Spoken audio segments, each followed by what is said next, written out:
السلام عليكم ورحمة الله وبركاته. الحمد لله رب العالمين والصلاة والسلام على سيدنا محمد وآله وصحبه أجمعين. قال الله تعالى في القرآن العظيم: أعوذ بالله من الشيطان الرجيم. بسم الله الرحمن الرحيم. والله الغني وأنتم الفقراء. சதகல்லாஹுல் அலியுல் அலீம். சர்வ புகழும் புகழ்ச்சியும் இவ்வுலகை படைத்து பரிபாலித்து கொண்டிருக்கக்கூடிய எல்லாமல்ல அல்லாஹ்விற்கே. எல்லாமல்ல அல்லாஹ் ரப்புல் ஆலமீன் மேற்கூறப்பட்ட திருமறை வசனத்தின் மூலமாக இந்த மனித சமுதாயத்தை பார்த்து அல்லாஹ் கூறுகின்றான், வல்லாஹுல் கனியோ, அல்லாஹ் எவ்வித தேவையும் அற்றவன், வஅன்துமுல் ஃபுகரா, நீங்கள் அனைவரும் தேவையுடையவர்களாக இருக்கிறீங்க, நீங்கள் அனைவருமே ஃபகீர் அப்படிங்கிற அடிப்படையில் எல்லாமல்ல அல்லாஹ் ரப்புல் ஆலமீன் இந்த மேற்காணக்கூடிய திருமறை வசனத்தின் மூலமாக குறிப்பிட்டு காட்டுகின்றான். அந்த ஃபகீர் அப்படின்னா என்ன? நாம் இந்த உலகத்தில் எல்லாத்தையும் பார்த்து சிலவங்களை பார்த்து நம்ம பக்கீர்சான்னு சொல்லி சொல்கிறோம். ஆனால் அந்த ஃபக்ருங்கிறது ஒரு எவ்வளோ பெரிய ஒரு வார்த்தை அப்படிங்கிறத நாம் புரிந்து கொண்டால் அது எவ்வளோ பெரிய ஒரு சிறப்பு வாய்ந்தது அப்படிங்கிறத நாம் தெரிஞ்சுக்கிட வேண்டிய அவசியமான ஒரு நிலையில் இருக்கிறோம். ஏன்னா அந்த ஃபக்ருங்கிறது ஒரு கண்ணியமான அல்லாஹ்வுடைய நெருக்கத்தை பெறக்கூடிய ஒரு வார்த்தையாகத்தான் இருக்கின்றது என்பதை நாம் என்ன செய்கிறோம், வரலாற்று குறிப்பின் மூலமாக நம்ம பார்க்குறோம். உதாரணமாக இந்த உலகத்தில் தோன்றிய எல்லாருமே, அதாவது அல்லாஹுக்கு வழிபட்ட அல்லாஹ்வுடைய விஷயத்தில் அவர்களை முற்றிலுமாக ஈடுபடுத்திய ஒவ்வொருத்தவங்களும் என்ன செய்யப்பட்டாங்க, விமர்சிக்கப்பட்டாங்க. அந்த வகையில் பார்த்தீங்கன்னா அண்ணலும் பெருமானார் ஸல்லல்லாஹு அலைஹி வஸல்லம் அவங்க 40 வயது வரை ஏற்றுக்கொள்ளப்பட்ட அந்த மக்களால் ஏற்றுக்கொள்ளப்பட்டாங்க. அவங்க ஏற்றுக்கொண்ட அந்த மக்கள் நபித்துவத்திற்கு பிறகு என்ன செஞ்சாங்க, அண்ணலும் பெருமானார் ஸல்லல்லாஹு அலைஹி வஸல்லம் அவர்கள் விமர்சிக்கப்பட்டு நெருக்கதியாக நிற்கின்ற பொழுது, எந்த ஒன்றுமே இல்லாமல் ரொம்பவும் சோதனைக்குள்ளாக்கப்பட்ட அந்த நிலைமையில் இருந்து அல்லாஹ் போதுமானவன் அப்படிங்கிற ஒரு நிலைக்கு வரும்போது அல்லாஹ்வுடைய நெருக்கத்தை அண்ணலும் பெருமானார் ஸல்லல்லாஹு அலைஹி வஸல்லம் அவங்க பெற்றார்கள் என்பதை வரலாற்று குறிப்பில் நம்ம பார்க்குறோம். இதுதான் அந்த ஃபக்ருங்கிற அந்த நிலைக்கு நாம் என்ன செய்கிறோம், ஒரு கண்ணியமான ஒரு வாசகமாக அதை அல்லாஹ் நமக்கு என்ன செஞ்சுருக்கிறான், பயன்படுத்தி இருக்கிறான் அப்படிங்கிறத நம்ம பார்க்குறோம். அதாவது ஃபக்ர் என்றால் ஒரு சாதாரண விஷயம் அல்ல. ஒன்றுமில்லாமல் அல்லாஹ்விடம் நீதான் எனக்கு கதி, நான் நிற்கதியாக நிற்கிறேன் அப்படிங்கிறத ஒரு மனிதன் நிற்கக்கூடிய தருணத்தில், அல்லாஹ் போதுமானவன் அப்படிங்கிற அடிப்படையில் நிற்கக்கூடிய தருணத்தில் அல்லாஹ்வுடைய அந்த சுஹபத்தை, அல்லாஹ்வுடைய நேசத்தை, அல்லாஹ்வுடைய அந்த பொருத்தத்தை பெற்று அந்த மனிதர் கண்ணியவானாக வாழ்கின்றார் என்பதுதான் நாம் காணக்கூடிய இறைமறை வசனத்தின் மூலமாக சில உபதேசங்கள். அன்பானவர்களே, ஒரு சமயம் ஒரு சஹாபி நபிகள் நாயகம் ஸல்லல்லாஹு அலைஹி வஸல்லம் அவர்களிடத்துல, யா ரசூலல்லாஹ் இன்னி உஹிப்புக, நான் உங்களை விரும்புகிறேன், உங்களை நான் நேசிக்கிறேன் அப்படின்னு சொல்லி அந்த சஹாபி கூறினார்கள். அப்போது நபிகள் நாயகம் ஸல்லல்லாஹு அலைஹி வஸல்லம் அவங்க, அல்லாஹ்வின் மீது சத்தியமாக நீ என்னை விரும்புகிறாயா, நேசிக்கிறாயா அப்படின்னு சொல்லி கேட்டாங்க. ஆம் யா ரசூலல்லாஹ், நான் உங்களை நேசிக்கிறேன் யா ரசூலல்லாஹ், உங்களை விரும்புகிறேன் யா ரசூலல்லாஹ் அப்படின்னு சொல்லி அந்த மனிதர் சொல்கிறாங்க, அந்த சஹாபி சொல்கிறாங்க. இப்படி 3 முறையும் அண்ணலும் பெருமானார் ஸல்லல்லாஹு அலைஹி வஸல்லம் கேட்குறாங்க. 3 முறையும் அந்த சஹாபி ஆம் யா ரசூலல்லாஹ், உங்களை நான் விரும்புகிறேன், உங்களை நேசிக்கிறேன் அப்படின்னு சொல்லி சொன்ன பொழுது அண்ணலும் பெருமானார் ஸல்லல்லாஹு அலைஹி வஸல்லம் அடுத்து சொன்னாங்க, அப்படி என்றால் என்னை நேசிக்கக்கூடிய, என்னை விரும்புகின்றீர் என்றால் பள்ளத்தை நோக்கி பாய்கிற தண்ணீர் மாதிரி உன்னை நோக்கி ஃபக்ரு, வறுமை வரும், தயாராகிக்கொள் என்பதாக அண்ணலும் பெருமானார் ஸல்லல்லாஹு அலைஹி வஸல்லம் அவர்கள் சொன்னார்கள். அன்பானவர்களே, ஆக நாம் நபியை நேசிக்கிறோம், நபியினுடைய வழிமுறையை நேசிக்கிறோம் அப்படின்னு சொல்லி வெறுமன வாய் வார்த்தையாக சொல்லிட்டு போகாமல் அதில் முழுமையாக இருக்கக்கூடிய தருணத்தில் சில நன்மைகளை எத்தி வைக்கக்கூடிய தருணத்தில் பல சோதனைகள், பல விமர்சனங்கள், பலவிதமான இழப்புகள் எல்லாமே வரும். அப்போ அந்த நேரத்தில் சில ஃபக்ர், அதாவது நெருக்கடியாக நிற்கக்கூடிய ஒரு நிலைகளெல்லாம் ஏற்படும்.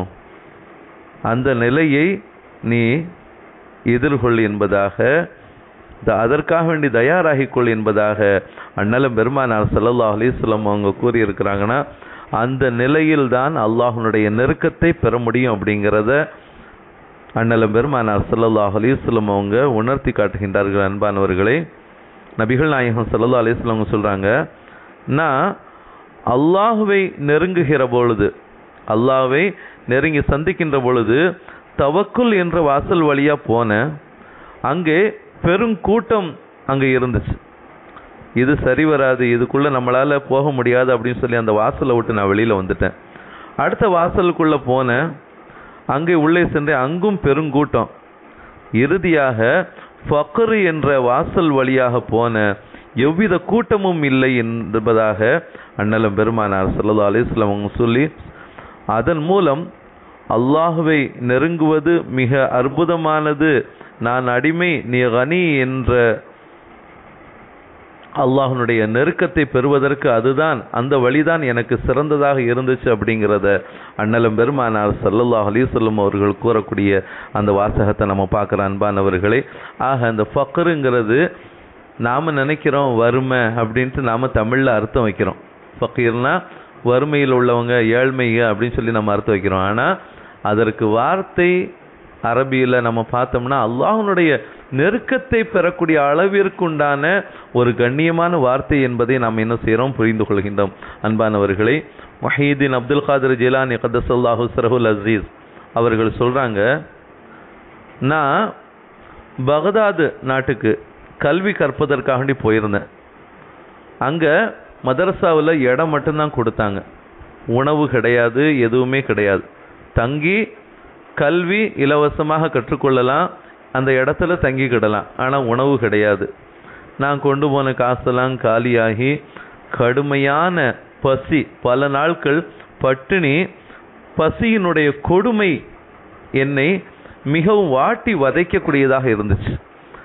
தஜ்லா நதியின் பக்கம் நான் போவேன். அங்கு நதியின் வழியாக வரக்கூடிய கிழங்குகளை எடுத்து உண்ணலாம் என்று நான் அங்கே போவேன். அதை தேடி பல பேர் அங்கே நிற்பாங்க. அந்த கிழங்குகளை பார்த்துக்கிட்டு பல பேர் அங்கே நிற்பாங்க. அதை பார்த்து விட்டு நான் வந்து விடுவேன். ஏனென்றால் என்னை விட அதிக தேவையுடையவர்கள் அங்கே நிற்கிறாங்க அப்படிங்கிறத புரிந்து கொண்டு நான் என்ன செய்வேன், திரும்பி வந்து விடுவேன்.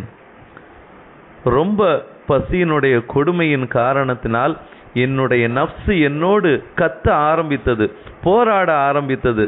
ரொம்ப கஷ்டமான சூழ்நிலையில் ஒரு சத்திரத்தில் நான் என்ன செஞ்சேன், அமர்ந்தேன். ஒரு சத்திரத்தில் அமர்ந்தேன். அப்போது ஒரு வழிப்போக்கர் என்ன செய்கிறாரு, தன்னுடைய உணவு பொட்டலத்தை பிரிக்கிறார். அதனுடைய வாசனை என் மூக்கை துளைக்கக்கூடியதாக இருந்துச்சு. அப்போ என்னுடைய நஃப்ஸ் அப்பவும் இன்னும் என்ன வைராக்கியம், என்ன வீம்பு, வாய் விட்டு ஒருபடி உணவு கேட்டாதான் என்ன, கேளு என்பதாக என்னுடைய நஃப்ஸு சொன்னது. அந்த மனிதர் திரும்பி பார்த்தார். திரும்பி பார்த்துட்டு வாயன் ஒரு வாய் சாப்பிட என்பதாக சொன்னார். நான் வேண்டாம்னு சொன்னேன். அப்பொழுது என்னுடைய நஃப்ஸினுடைய போராட்டம், நீ தான் கேட்கவும் மாட்ட, வேண்டாம்னு சொல்லுவேன். அவரா வழிய ஒரு வாய் உண்ண என்பதாக கேட்குறார் இல்லையா, அதை கூட நீ கூப்பிடுறார் இல்லையா, போய் எடுத்து சாப்பிட, விருந்துக்கு போகிறது சுன்னத்து தானே அப்படின்னு சொல்லி என்னுடைய நஃப்ஸு என்ன செஞ்சு ரொம்பவும் போராடியது. உடனே அவர் அருகில் போய் சென்று உணவை உண்ண ஆரம்பித்த பொழுது அவரை பார்த்து நான் கேட்டேன், நீங்கள் எங்கேருந்து வர்றீங்க, நீங்கள் எங்கேருந்து வர்றீங்க அப்படின்னு சொல்லி கேட்டேன். நான் ஜீலானில் இருந்து நான் வர்றேன். அதாவது உங்களுக்கு அப்துல் காதர்னு ஒருத்தர் தெரியுமா அப்படின்னு சொல்லி என்னிடத்தில் அந்த மனிதர் கேட்டார். நான் கேட்டேன், அவரை ஏன் நீங்கள் விசாரிக்கிறீங்க, அவங்க ஏன் கேட்குறீங்க அப்படின்னு சொல்லி கேட்ட பொழுது, இல்லை அந்த அப்துல் காதிரனுடைய அம்மா கொஞ்சம் காசு கொடுத்து என் பிள்ளை பகதாதில் ஓதிக்கொண்டு இருக்கின்றார், அவரிடம் கொண்டு போய் இந்த காசை கொடுத்துட்டு வாங்கன்னு சொல்லி சொன்னாங்க. அவரை தேடி தேடி என் காசெல்லாம் காலியாயிருச்சு. இப்போது அவர் காசில் தான் சாப்பாடு வாங்கி சாப்பிட்டு கொண்டு இருக்கிறேன். இனிமேல் தான் அவரை பார்த்து உங்கள் காசில் தான் நான் என்ன செய்கிறேன், இந்த சாப்பாட்டை வாங்கி சாப்பிட்டேன் என்று சொல்லி அவரிடத்துல அந்த காசுக்குண்டான அனுமதியை நான் கேட்கணும் அப்படின்னு சொல்லி சொன்னவுடன் என் கண்ணிலிருந்து தாரை தாரையாக கண்ணீர் வழிந்தோடியது. இறைவனே, யா அல்லாஹ், தர்பாரே கதி என்று, இறைவனே கதி என்று நீ கிடந்தால் அப்போது நான் காப்பாற்றுவேன் என்பதாக அல்லாஹ்வுடைய அந்த சொல் அப்போது நான் உணர்ந்தேன். நிற்கதியாக நின்று, யா அல்லாஹ், நீதான் எனக்கு கதி, நீதான் எனக்கு போதுமானவன் என்பதை நான் என்ன செஞ்சேன், அப்போது தான் உணர்ந்தேன். இத்தனை நாள் எத்தனையோ நப்சுக்குள்ள முறையிடுதல் வந்த பொழுதிலும் கூட அதை அடக்கி வைத்தேன். என் ரப்பு என் காசை கொண்டே எனக்கு உணவளித்தான், உண்ணுகிற போது இன்னொருவருக்கு கொடுக்கிற குணத்தையும் தந்தான். அதுதான் ஃபக்ரின் நிலை என்பதை நான் உணர்ந்து கொண்டேன் என்பதாக அப்துல் காதர் ஜீலானி கத்தஸல்லாஹு சரஹுல் அசீஸ் அவங்க என்ன செய்கிறாங்க, இந்த விளக்கத்தை சொல்கிறாங்க. அன்பானவர்களே, ஆக நம்ம எல்லாருமே தேவையுடையவர்களாகத்தான் இருக்கிறோம் எந்த நிலையிலும். அதாவது சொல்லப்போனால் ஒவ்வொரு நேரமும் ஒவ்வொருத்தவங்களை பார்த்தா வியாபாரத்துக்காண்டி துவா செய்யுங்க, என்னுடைய வாழ்க்கைக்காண்டி துவா செய்யுங்க, என் காசு பணத்துக்காண்டி துவா செய்யுங்க, உணவுக்காண்டி துவா செய்யுங்கன்னு சொல்லி நாம் என்ன செய்கிறோம், ஒவ்வொரு நேரமும் அல்லாஹ்வுடைய தேவையை நாம் என்ன செய்கிறோம், நம்முடைய தேவைகளை அல்லாஹ்விடத்தில் முன்வைக்கும்படி நாம் என்ன செய்கிறோம், ஒவ்வொரு மனிதரிடத்தில் துவா செய்ய சொல்கிறோம். அதுதான் அந்த நிலை நம்முடைய உள்ளத்தில் அந்த ஃபக்ர், இறை நெருக்கத்தை பெறக்கூடிய அந்த நிலை நம்மிடத்தில் அல்லாஹ் போதுமானவன், அல்லாஹ் நம்மை எல்லா விதத்திலும் பாதுகாப்பான் அப்படிங்கிற ஒரு நிலை ஒரு மனிதனிடத்தில் விட்டால் அது மகத்தான நற்கூலியையும் கண்ணியத்தையும் தரும். அப்படிங்கிறது தான் நமக்கு இந்த வரலாற்று குறிப்பும் இறைமறை வசனமும் நமக்கு தெளிவான ஒரு விஷயத்தை காட்டக்கூடியதாக இருக்கின்றது. ஏன்னா அல்லாஹ் நம்மை சோதிக்கலாம், அடிக்கலாம், மிதிக்கலாம். அடிமையை என்ன வேண்டுமானாலும் அவன் செய்யலாம், அவனுக்கு அதிகாரம் உண்டு என்கிற நிலையை புரிந்து வாழ்கிற குணம் ஒருவருக்கு கிடைக்க பெற்றுவிட்டால் நபியின் வழிமுறையை பின்பற்றியதற்கான ஆதாரம் அந்த மனிதருக்கு வந்துவிடும். அப்படிங்கிறத நம்ம என்ன செய்கிறோம் பார்க்குறோம். அதனால தான் அல்லாஹ் வல்லாஹுல் கனியோ, அல்லாஹ் தேவையற்றவன், அந்துமுல் ஃபக்ரா, நீங்கள் அனைவரும் ஃபக்கீர்கள் என்பதாக நம்மை பார்த்து அல்லாஹு தஆலா சொல்கிறான்.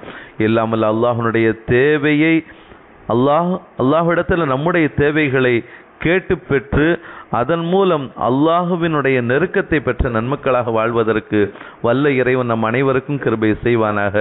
ஆமீன். வாஹிர் தாவானா அனில் அல்ஹம்துலில்லாஹி ரப்பில் ஆலமீன். அஸ்ஸலாமு அலைக்கும் வரஹ்மத்துல்லாஹி வபரகாத்துஹு.